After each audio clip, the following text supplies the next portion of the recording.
Hi, this is Frances Hughes, the editor of Witherburn After School News. If you're a fan of Witherburn After School News and want to support us, a great way would be to join us on Patreon. With a $5 monthly donation, you can get access to ad-free episodes, exclusive content, and our Discord.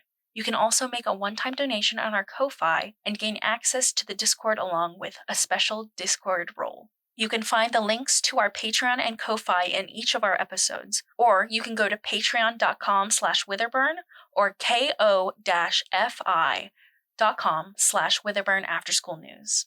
Thank you to all our supporters. We couldn't do this podcast without you.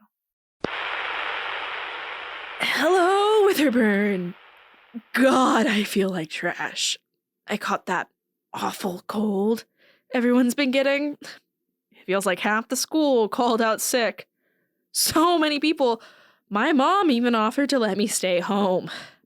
But instead of taking me out, I decided to go right into the giant petri dish that is Witherburn High School.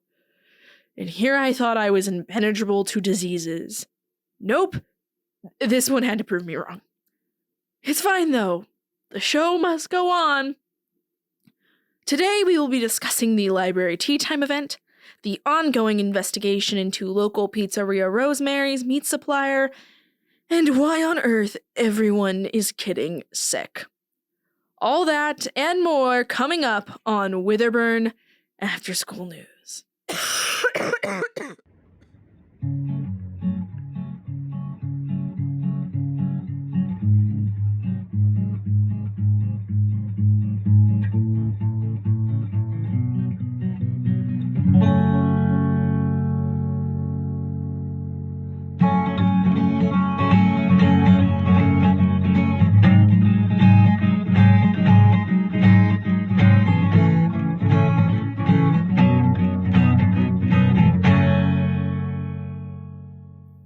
It's been a long week, Witherburn, with the memorial and now this flu.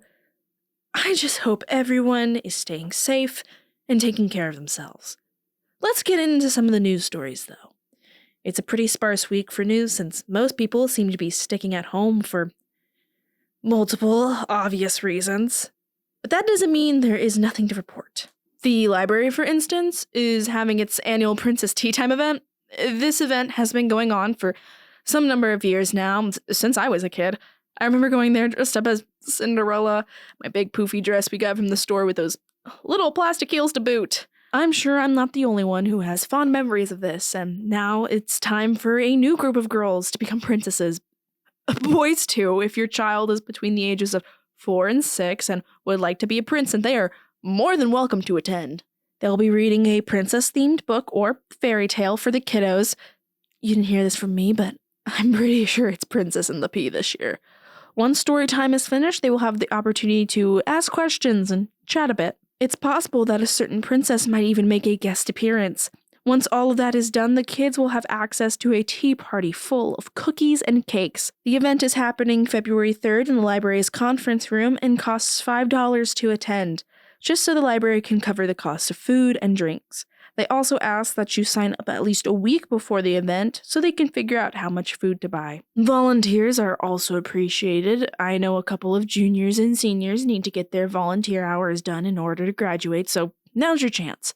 I promise it's a fun time, so parents, if you're looking for a cheap and memorable way to spend a Saturday with your young children, then I highly suggest you check this out.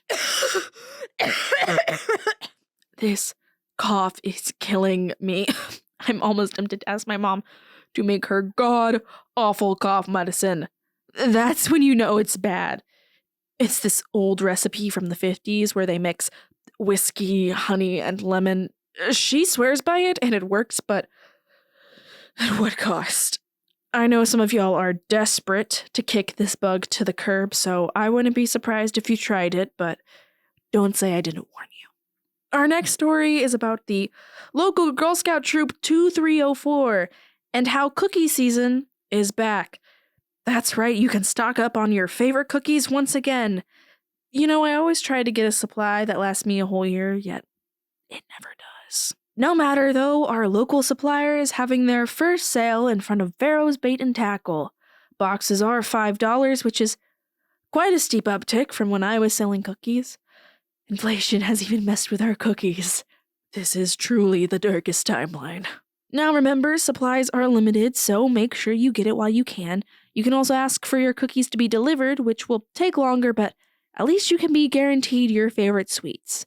Also, and I don't want to start any fights between the members of Troop 2304, but I know that the highest seller in the county gets an iPad Pro. And AirPods. Jeez, I never got any of those good prizes. I usually just want a pencil case. Anyway, all that is to say that if you have a special Girl Scout in your life, whether that's a niece or a little cousin, then make sure you buy your cookies from them. Who knows, maybe they could sell enough to win the grand prize of a trip to Japan? Listener's question, but is it too late for me to rejoin Girl Scouts? Yeah, probably. But let's move on and talk about this cold going around. People are calling it the festive flu, yet I am feeling anything but festive. It seems to have gotten its name because it was acquired during the holidays and has been spreading like wildfire since then.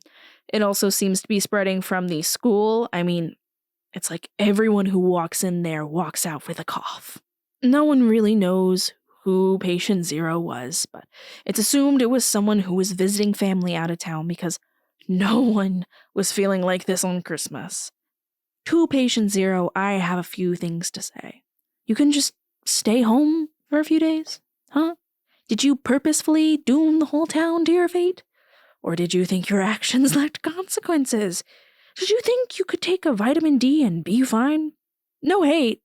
Well, a little hate, but I get it. We are all pressured to leave the house when we're sick, whether that's to earn perfect attendance at school or because we don't have any PTO days at work, or if I keep going, I'm going to get on a soapbox, so let's get back to the story at hand. The festive flu isn't actually the flu, it's a cold, which means you can't just take medication and call it a day. It also has symptoms that vary.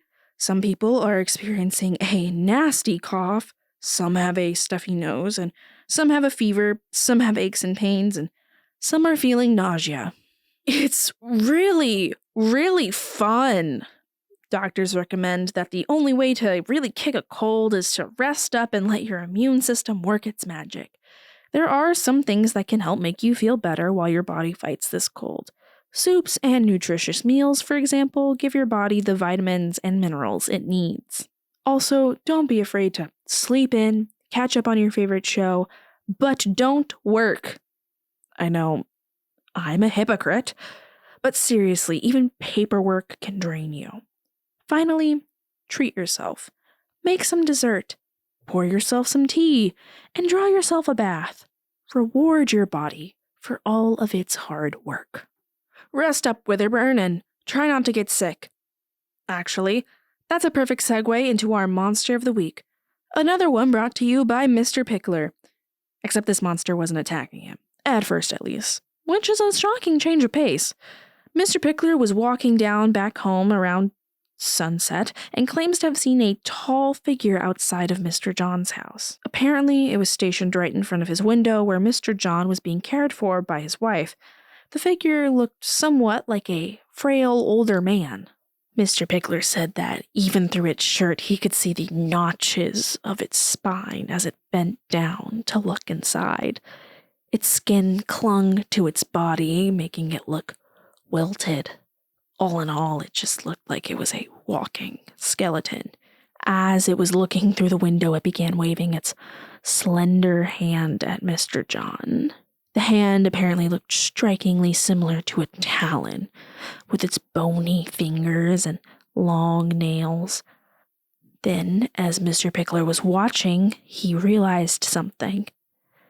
This creature had to bend down to look into the window. And if this creature had to bend down to look in, then it was at least 10 feet tall. The realization made him gasp, which alerted the creature to his presence. It snapped its head around, and Mr. Pickler said it looked like it had its head on backwards.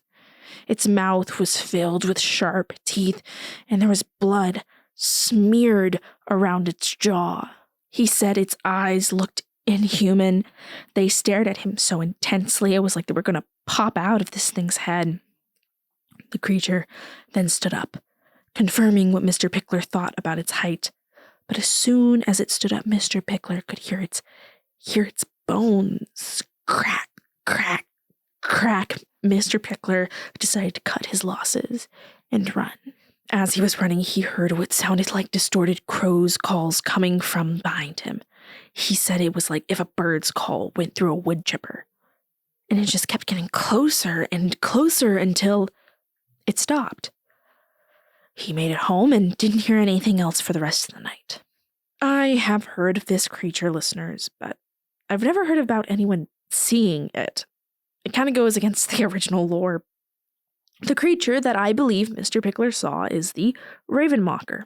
The Ravenmocker is a creature from mostly Cherokee folklore, though some other tribes have similar myths.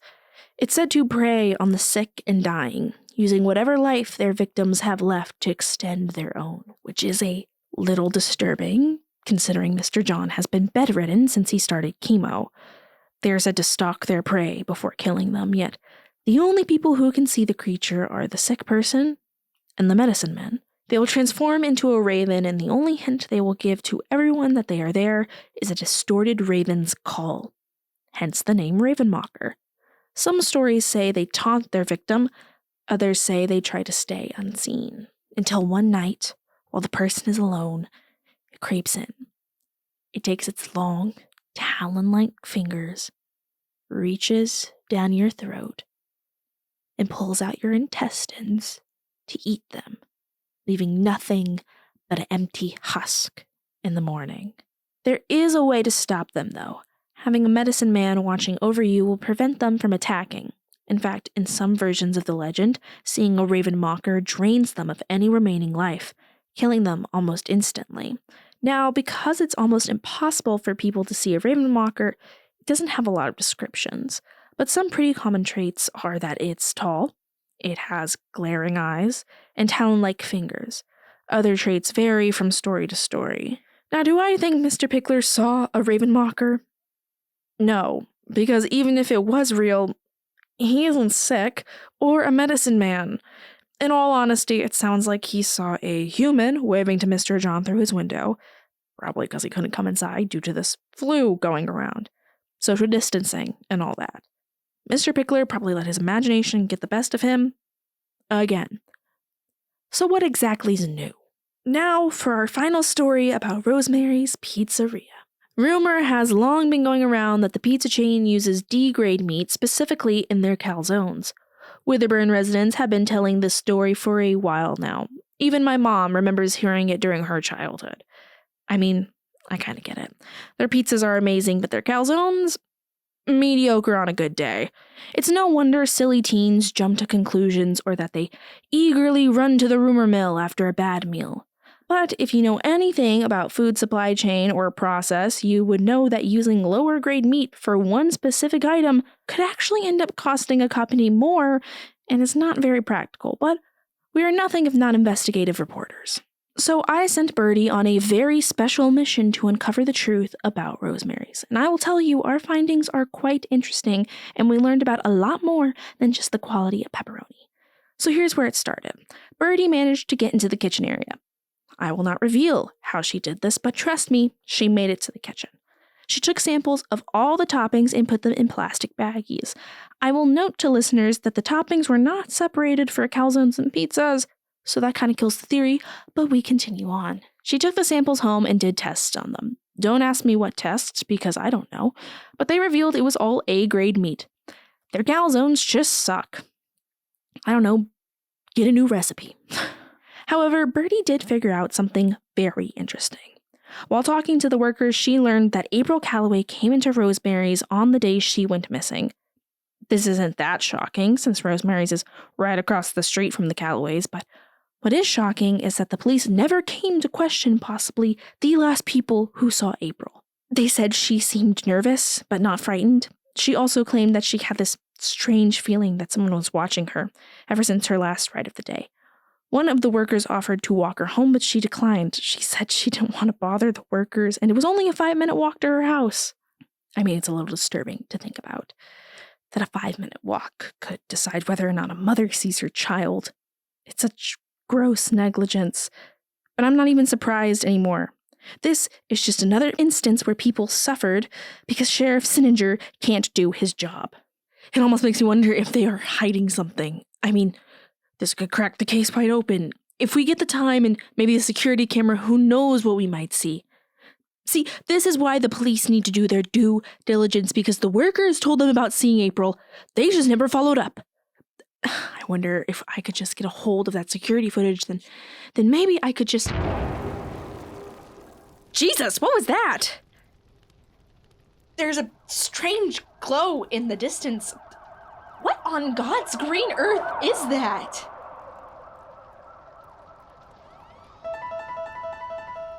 It's Miss Calloway's house. I'm at RoseMary's. I see it.